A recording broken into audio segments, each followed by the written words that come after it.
Hi everyone, welcome back to Vibing with a Vision. If you've opened up your bank account recently and felt that your stomach just dropped, this video is for you. Not because your situation is hopeless, but because most people in the moment don't know what to move first. And when there's no clear order of operations, panic makes the decision for you.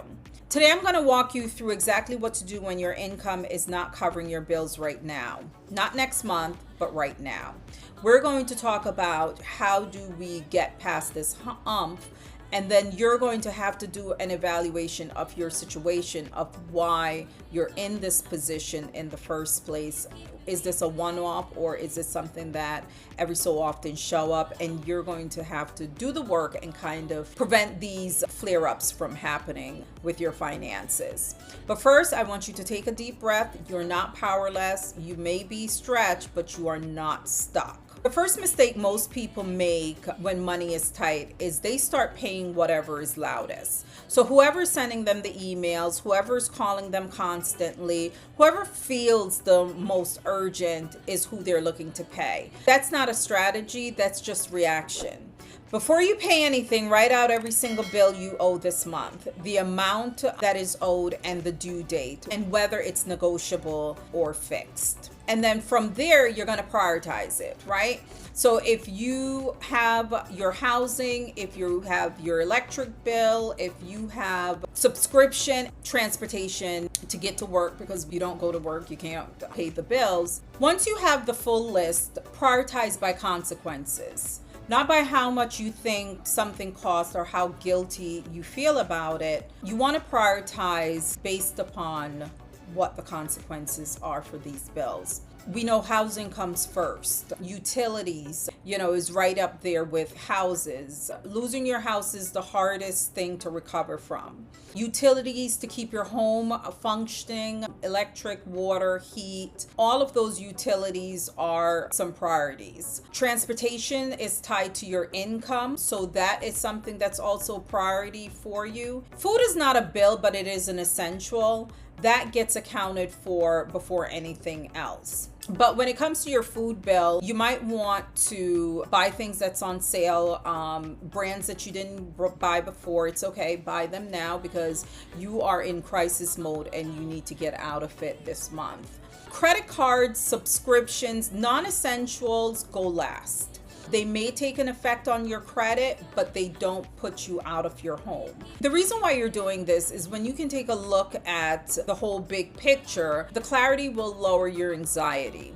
When you can see your numbers clearly, it stops feeling like chaos and you feel like, I can do this, and it feels manageable. And once you have that, then you're going to start making your phone calls. If you call a credit card company and you let them know that you're having hardship, they can help you. Most people don't realize that they can move the due dates of their credit card. These are things that you want to start having conversation with your vendors or the people who you owe money to. And one of the things that most people don't understand is that, especially with the utility companies and the credit card companies, before you get to the due date, give a call. Let them know that, listen, I'm having financial hardship right now. What is my option? Most creditors make the hardship program. They have deferred options or even payment plans that are never advertised. Believe it or not, they would rather work with you than send you to collection. But if you don't ask, you don't know. Say this very clearly. I am experiencing financial hardship and I'd like to discuss my option. They will tell you what the options are. Sometimes you can suggest it because not all customer service is very forthcoming. I find some customer service, you would think that they're the ones you're sending the money to. So you just have to become an advocate for yourself. Now, it's easier said than done because most people are always embarrassed to pick up the phone call and just tell people, I'm having a hardship. I am going through something difficult. That is the most difficult part of this whole process. Not writing out what your bills are, not looking at your finances, but picking up the phone and making that phone call. But embarrassment is expensive, and silence costs more than honesty. Advocating for yourself is part of financial maturity. So it is something that you're just going to have to learn to do. So after you prioritize and make your calls, look at what's left. The difference between what you have and what you owe is your gap.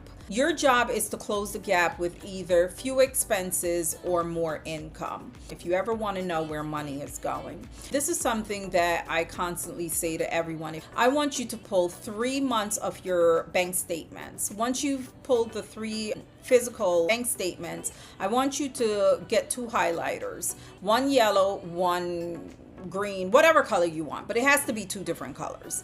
And one is considered your needs and one is considered your wants. And I want you to highlight all your needs and all your wants. And then you can add up and see, is it that you don't have enough income coming in, or is it that you are an overspender?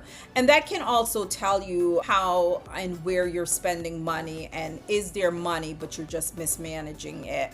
If it's not mismanagement of money and you truly is tight, then I would suggest that one of the things you do is look around your house. Nowadays they have Facebook Marketplace. That's a quick way to sell something. You get your money straightforward, not like if you were to go on like an eBay. That takes a while for you to get. But in your community, you can definitely put things on Facebook Marketplace and you can sell some items that you're no longer using. If you work, you can possibly ask for more hours. You can take up, if they are not able to give you more hours, you can, think of a skill that you may have. Let's say, for instance, somebody needs babysitting. If you're a handyman, perhaps you can extend yourself that way. But your job right now is to really, truly figure a way to bring up the income. And if you can bring up the income, you can then go back to the drawing board and make a budget and make sure that you never get to this point. But for now, just keep in mind, in order to stop your gap, the best thing that you can do is write down your priority bills and pay them accordingly. Call all those vendors and find out, can you move those due dates? That's very important. If you can move those due dates, that is a game changer for a lot of people. And believe it or not, a lot of people don't know that you can pick up the phone and you can ask them, can you move my due date? And the ones that can, they will be able to help you. So on the income side, just think short term. What can you realistically do in the next 7 to 14 days to bring in more cash to help with the tightness that you're feeling? So another strategy that is really important to know, if I was in a bind right now and I needed this month to pay bills that I didn't have the money to cover, and I am a W-2 employee, one of the things I would do is go to my employer and ask them to reduce my deductions for the next probably month or 2 until I'm caught up. When you're a W-2 employee, most of the time, not all the time, you do have some people who have learned how to play the game with their W-2 taxes, where they max out. They make sure that they don't owe at the end, but they don't get a lump sum. They get their money through payroll, every month. You have some people who send a lot of money to the federal government and to the state every pay period, and then they get it back at the end of the year. I'm saying what you can do if you're in a bind and need cash right now, one of the places that you can look is in your paycheck. Go to your HR department and ask them to reduce your deduction. And if you can reduce it for 1 month, 2 months until you catch up, that's also another way to get some extra cash so that you can pay the bills that needs to be paid. This is not a strategy unless you actually sit down and make this into a strategy. I would say do this just for a couple of months or until you get your feet back on the ground, and then you can go back to your regular deductions. Because at the end of the day, you don't really want to owe the government, but at the same time, if you're in a pinch and you know you need money right now, you can always reduce your deduction and have them take out less tax for at least a couple paychecks until you get yourself back on track. So that is another example of ways, if you woke up this morning and you have bills that need to be paid, or even if you have something unexpectedly that came. So a strategy that you can look at is your paycheck. A tight month does not define your future, but how you respond to it definitely will. So you need to make sure that you get clear, you're prioritized by consequences, make the phone calls, and close the gaps. And that is what's going to be able to help you to at least breathe for this month. If you like this video and you think that it could be beneficial to other people, like and subscribe to our channel.